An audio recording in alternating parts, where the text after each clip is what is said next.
Willkommen, bienvenue, and welcome back to Let's Learn the Electric Bass with Lyte. So last time, we worked with the perfect intervals with the aid of our good friend, the circle of fifths.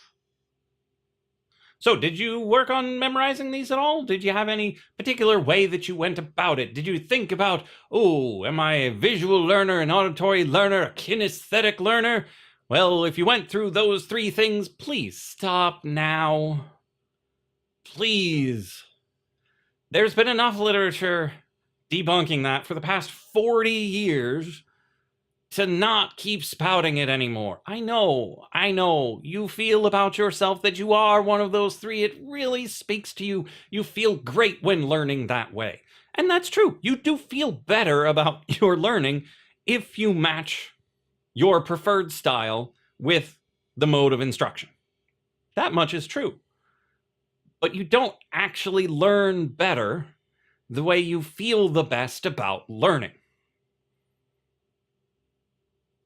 You follow? There are lots of techniques that have literally nothing to do with that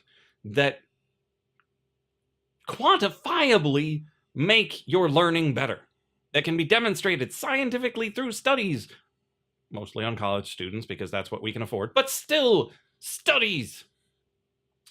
And so, yes, you might feel that you're a visual learner and you just look at these and you feel like they'll be in your brain. But if you try to cram them all in there just by staring at them, the next time someone's like, so, what's a fifth above D? You're going to have to try to picture this circle. And if you try to do that for A flat or D flat, you might not even remember that part of the circle.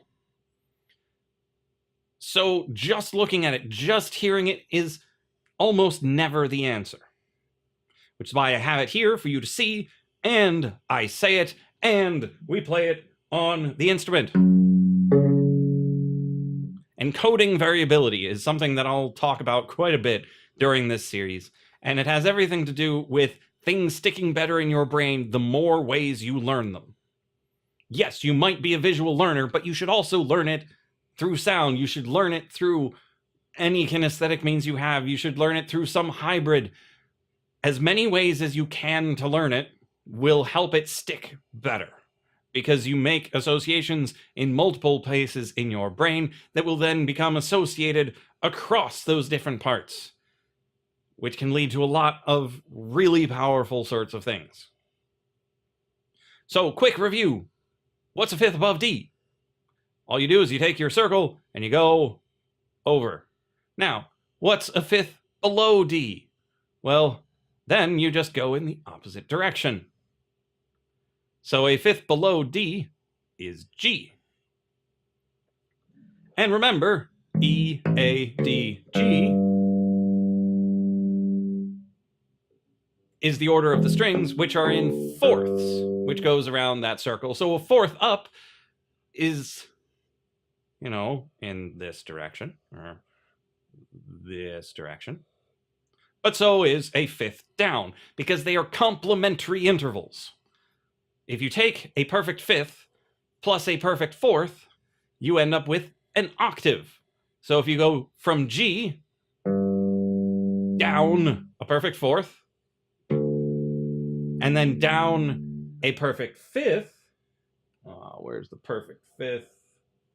Oh, geez. There it is. So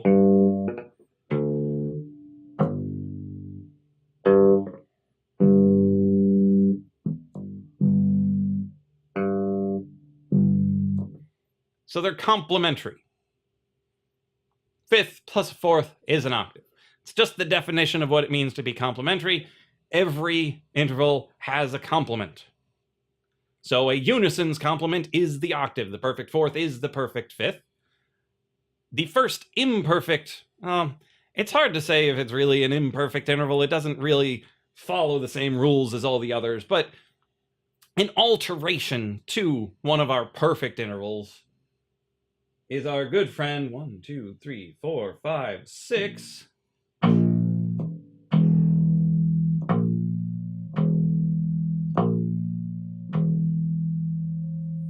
The tritone. It is an augmented fourth, which means you take a fourth and you make it a little bigger, or a diminished fifth, which means you take a fifth and you make it a little smaller. So perfect fourth plus a little bit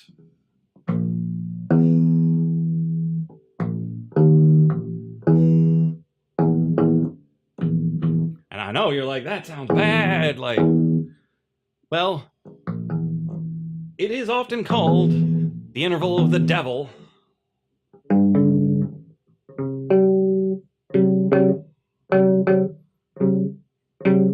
And is not often used in isolation, except in one notable exception.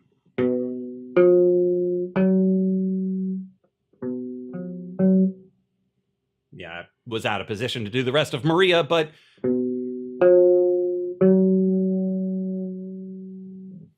there you go. So you can take a fifth and make it smaller, or take a fourth and make it bigger. And you notice how I counted to 6 before? That introduces our next imperfect interval, the half step. Also known as a semitone, also known as a minor second, also known as an augmented unison. That's right, augmented unison. You take a unison where you play the same note and you make it 1 fret bigger. And that's what a minor second does. It just takes you from 1 fret to the next, whether it's going up or going down.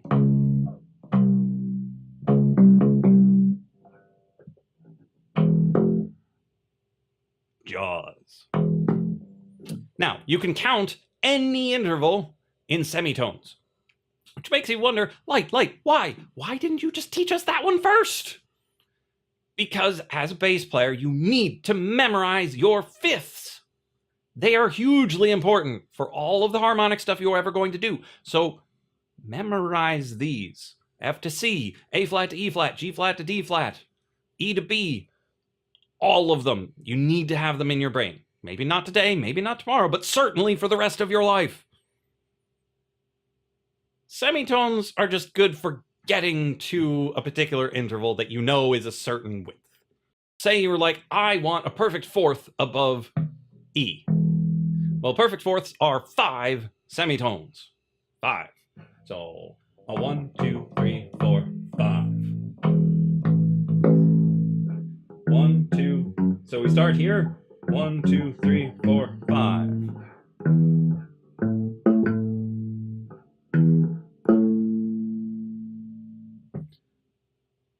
So the perfect fourth is 5. The perfect fifth is 7, because it's just 2 further. So we were here at the fourth, right in line. 7. Tritone is 6. Why is it called a tritone? Because it's 6 semitones. Cut 6 in half, you have 3 whole tones, hence it being the tritone.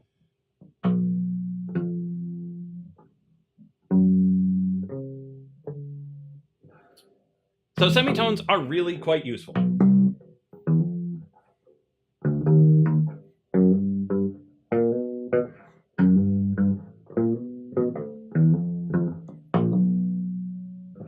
Really useful. What's their complement? Well, the complement of a minor second. Haven't really used that word yet, have I? Well, before we had perfect intervals, and you could take the perfects and you could diminish them and you could augment them. Now we've got a minor second. It's a small second. There are also big seconds called major seconds. Every imperfect interval, like seconds, thirds, sixths, sevenths, have a major and a minor.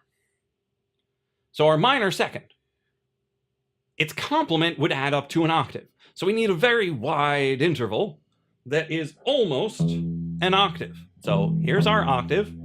So if we subtract a minor second from it,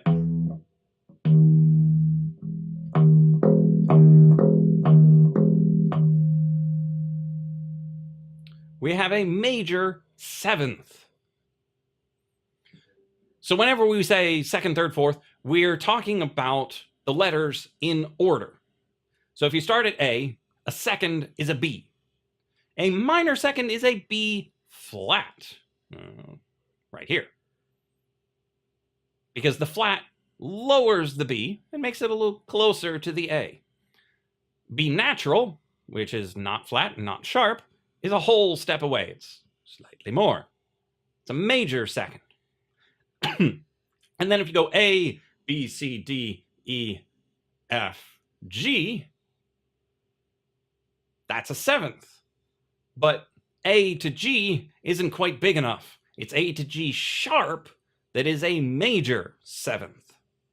Now, all of these things are located in this circle as well. They're just harder to see because you see this A over here and this A flat. Well, they are a half step apart, as well as the A and the B flat. So if you want to go up a half step, you have to go almost all the way across the circle. To go a tritone, you go exactly across the circle. A and E flat are a tritone apart. So A string right here.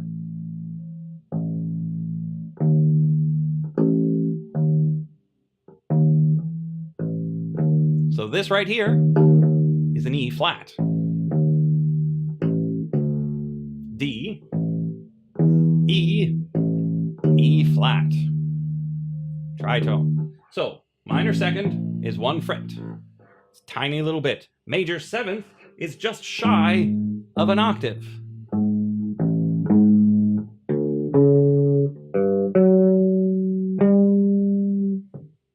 And that one, it feels so, I want it to resolve. So if we wanted to finger that, the shape to move a major seventh, you take your octave, which is up 2 strings and down 2 frets, or up, depending on which way you think is up and down.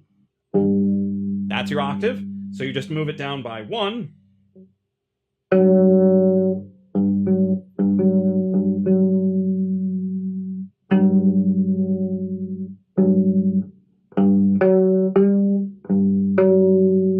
Now, it's not very satisfying all on its own. Same goes for the minor second. If you play it right next to each other, it really does not, it doesn't feel like you want it to. So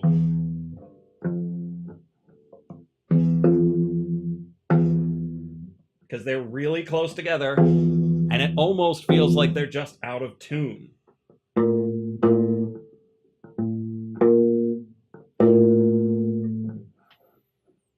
They're very functional. They get the job done for you, but they don't really sound all that great. So moving on to a major second. It's a slightly larger second. Instead of moving up 1 fret, you move up 2.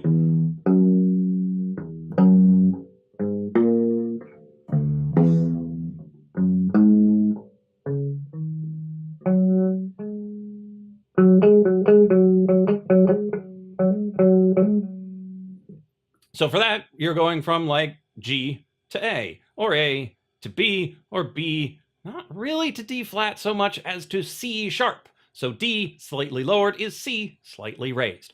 If you ever forget which of the letters are really close to one another, C is right next to B, and E is right next to F. So these two right at the top are really close to their bottom neighbors. So whole step, you just skip 2 on this circle.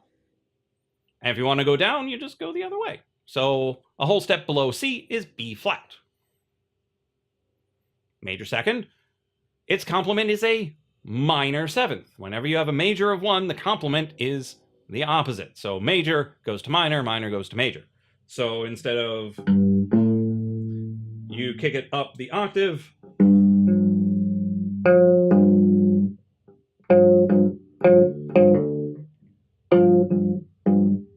so this one has significantly less bite to it, but it's still not exactly what a lot of people would call pleasant.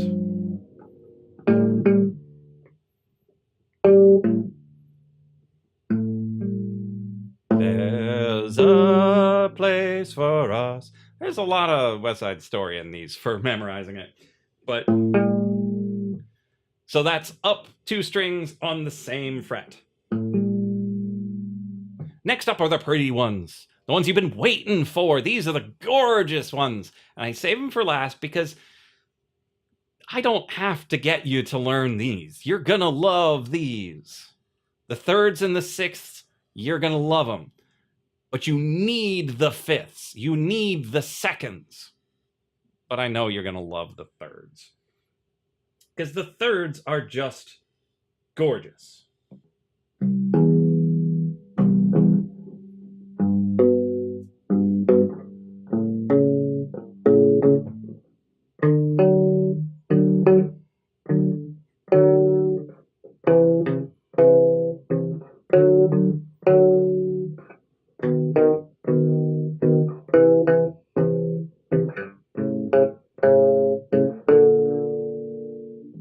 That's a major third.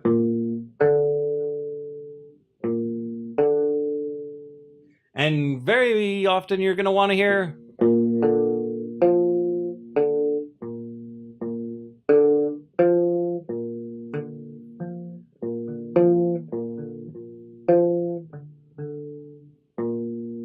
because that's a nice, friendly major chord.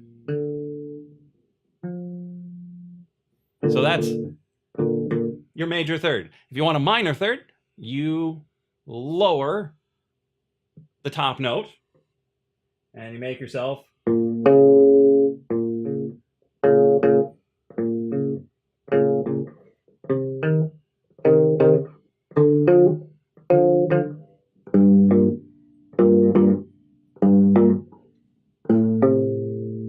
it's not as pretty, it's not as happy in a lot of situations, but it's still really pleasant compared to or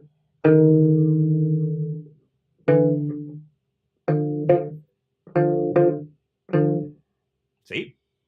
So those are the major and minor third. If you take their complement, and so you take your fifth and you kick it up to a minor sixth, or there we go. So you go up 2 strings and back 2 frets towards the nut.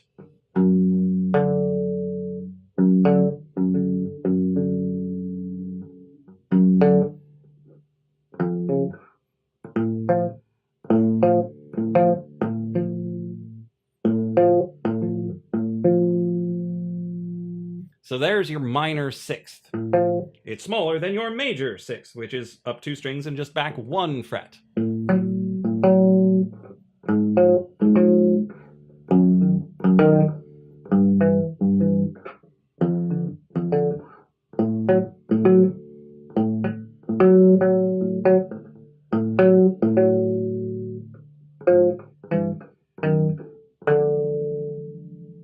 And so when playing sixths and thirds, you can play them in parallel and nobody's gonna mind.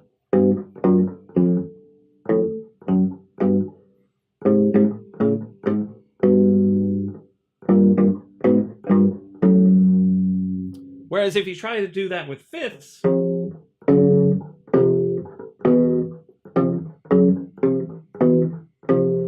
are some people who will mind. It just drags your ear around quite a bit. And so I know this is a lot of information, a lot of shapes, but thinking about that minor second and how it pushes things up and down just by 1 fret will help you if you've got some rock solid foundation to build the others. So if you can just memorize that fourths are the same fret, you can just push them down to get to the major third, and then again to the minor third. And if you can remember the perfect fifth, up a string in 2, let's do it up here, you can just make it a little bigger to make it a minor sixth. And you're like, oh, but that doesn't feel very good. So instead, you add another string and take it down 2.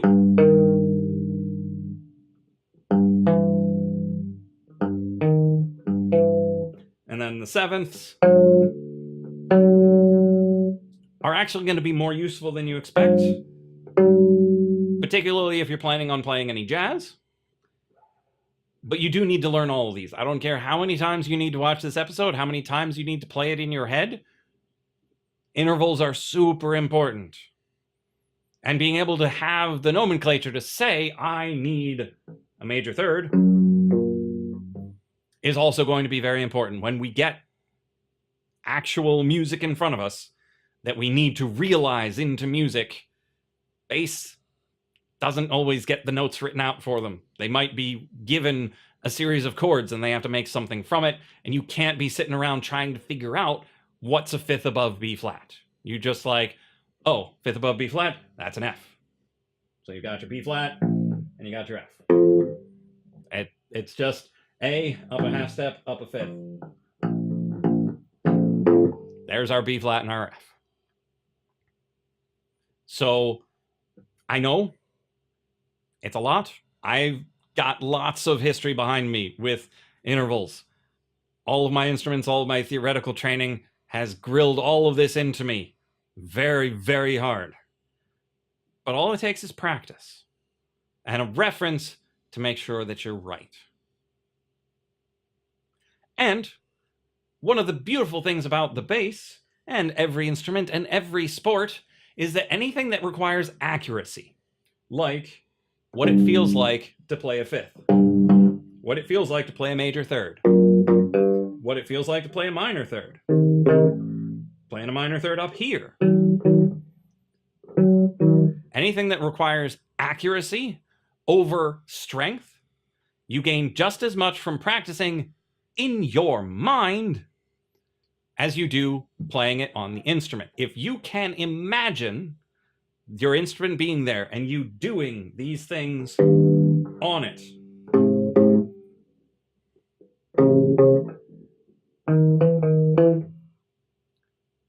with a significant amount of detail, it will be as useful to you as actually practicing the instrument itself for the accuracy. Strength, you just have to build the strength, you have to build the endurance, that you have to play the instrument. But for learning how the intervals feel, if you can memorize that, and then you think about it, you think about in your head what it feels like to play that interval, you come back, it will be easier. Because your brain doesn't know the difference between training from imagination and training from reality. It's called eupraxia. And it works not just with this, it works with downhill skiers, it helps with baseball, it helps with anything that requires accuracy and repeating something as exactly as you are capable. So I kind of rushed through those a bit, but my next episode, I really want to be on restringing this thing. Because these strings are old and rusty and terrible. And I really want to get the new set on there. So next time we'll talk about different types of strings and we will actually restring this instrument. It will likely be very similar to other bass stringing videos that are out there, but I figured you should see it and you should hear some of the information from me and my particular idiom. So if you've had any luck with any of this at all, anything that's been a revelation, anything that has helped you with your bass playing, with your singing, feel free to let me know down in the comments section. It'll help me to know what to focus on, whether I'm going too fast, too slow. But really, if you are planning to do anything with accompaniment, memorizing this circle is crucial to it. Certain instruments you can get away with not knowing. For example, the voice. It's not strictly necessary to know this circle. But for the bass, for the guitar, for, heck, even brass instruments, you really do need to know this chart. That's all I've got for this episode. Next time, look forward to me restringing this bass. And if you have a suggestion for a video you want to see in the future, also leave that down in the comments, and I will see you in the next episode of Let's Learn the Electric Bass with Lyte.